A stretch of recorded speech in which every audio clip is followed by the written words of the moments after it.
Bixby, what's the weather today?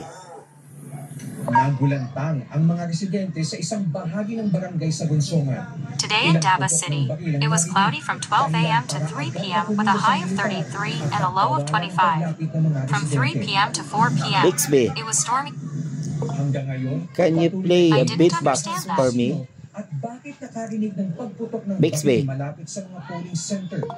Pero ang can you play a balita, beatbox for me? wala namang naitalang sugatan o patay sa insidente. Behold, Yun nga lang, sa buong probinsya ng Lanao del Sur, 4 ang naitalang namatay sa mismong araw ng halalan.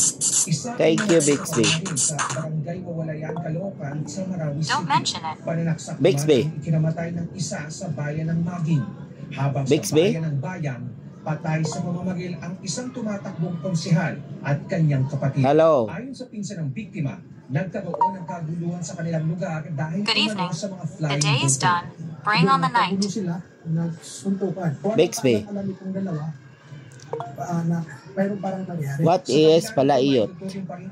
Matagumpay ang halalan sa probinsya. Here's what I found I would say online. generally successful and Thank you, generally Bixby. peaceful comparing to previous election. Matuturing natin